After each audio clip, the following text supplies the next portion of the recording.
ce n'est pas pour baptiser que Christ m'a envoyé, c'est pour annoncer l'Évangile, et cela sans la sagesse du langage, afin que la croix de Christ ne soit pas rendue vaine, car la prédication de la croix est une folie pour ceux qui périssent, mais pour nous qui sommes sauvés, elle est la puissance de Dieu. Aussi est-il écrit, je détruirai la sagesse des sages et je rendrai nulle l'intelligence des intelligents. Où est le sage? Où est le scribe? Où est le raisonneur de ce siècle? Dieu n'a-t-il pas convaincu de folie la sagesse du monde? Car, puisque le monde, avec sa sagesse, n'a point connu Dieu, il a plu à Dieu dans sa sagesse de sauver les croyants par la folie de la prédication. Les Juifs demandent des miracles et les Grecs cherchent la sagesse.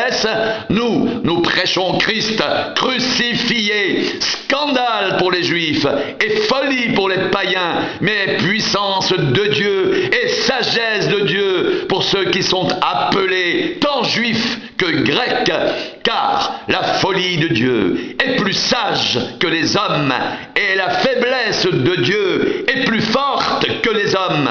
Considérez, frères, que parmi vous qui avez été appelés, il n'y a ni beaucoup de sages selon la chair, ni beaucoup de puissants, ni beaucoup de nobles, mais Dieu a choisi les choses folles du monde pour confondre les sages.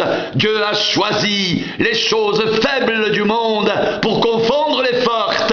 Et Dieu a choisi les choses viles du monde et celles qu'on méprise, celles qui ne sont point, pour réduire à néant celles qui sont, afin que personne ne se glorifie devant Dieu. Or, c'est par lui que vous êtes en Jésus-Christ, qui par la volonté de Dieu a été fait pour nous sagesse, justice, sanctification et rédemption, afin, comme il est écrit, que celui qui se glorifie dans le Seigneur. Pour moi, frère, lorsque je suis allé chez vous, ce n'est pas avec une supériorité de langage ou de sagesse que je suis allé vous annoncer le témoignage de Dieu.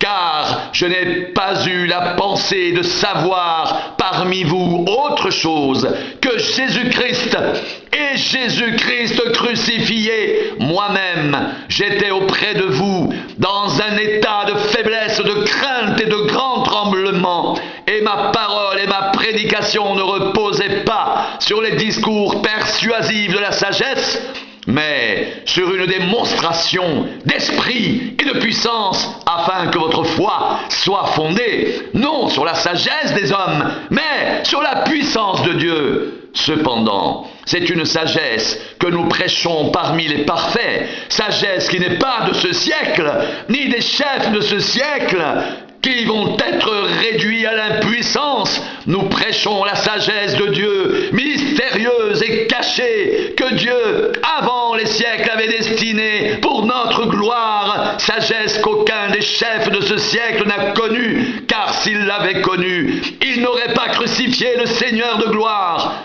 Mais comme il est écrit, ce sont des choses que l'œil n'a point vues, que l'oreille n'a point entendues, et qui ne sont point montées au cœur de l'homme.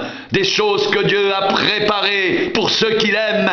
Dieu nous les a révélées par l'Esprit, car l'Esprit sont de tout, même les profondeurs de Dieu. Lequel des hommes en effet connaît les choses de l'homme, si ce n'est l'Esprit de l'homme qui est en lui? De même, personne ne connaît les choses de Dieu, si ce n'est l'Esprit de Dieu. Or nous n'avons pas reçu l'esprit du monde, mais l'esprit qui vient de Dieu, afin que nous connaissions les choses que Dieu nous a données par sa grâce. Et nous en parlons, non avec des discours qu'enseigne la sagesse humaine, mais avec ceux qu'enseigne l'esprit, employant un langage spirituel pour les choses spirituelles, mais l'homme naturel n'accepte pas les choses de l'esprit de Dieu, car elles sont une folie pour lui, et il ne peut les connaître, parce que c'est spirituellement qu'on en juge. L'homme spirituel, au contraire, juge de tout, et il n'est lui-même jugé par personne, car qui a connu la pensée du Seigneur pour l'instruire? Or, nous avons la pensée de Christ. Pour moi, frère, ce n'est pas comme à des hommes spirituels que j'ai pu vous parler, mais comme à des hommes charnels, comme à des enfants en Christ. Je vous ai donné du lait, non de la nourriture solide, car vous ne pouviez pas la supporter, et vous ne le pouvez pas même à présent, parce que vous êtes encore charnels. En effet, puisqu'il y a parmi vous de la jalousie et des disputes, n'êtes-vous pas charnels, et ne marchez-vous pas selon l'homme? Quand l'un dit « moi je suis de Paul » et un autre « moi d'Apollos », n'êtes-vous pas des hommes? Qu'est-ce donc qu'Apollos? Et qu'est-ce que Paul? Des serviteurs par le moyen desquels vous avez cru, selon que le Seigneur l'a donné à chacun. J'ai planté, Apollos a arrosé, mais Dieu a fait croître, en sorte que ce n'est pas celui qui plante qui est quelque chose, ni celui qui arrose, mais Dieu qui fait croître. Celui qui plante et celui qui arrose sont égaux, et chacun recevra sa propre récompense selon son propre travail, car nous sommes ouvriers avec Dieu. Vous êtes le champ de Dieu, l'édifice de Dieu, selon la grâce de Dieu qui m'a été donnée. J'ai posé le fondement comme un sage architecte, et un autre bâtit dessus, mais que chacun prenne garde à la manière dont il bâtit dessus, car personne ne peut poser un autre fondement que celui qui a été posé, savoir Jésus-Christ.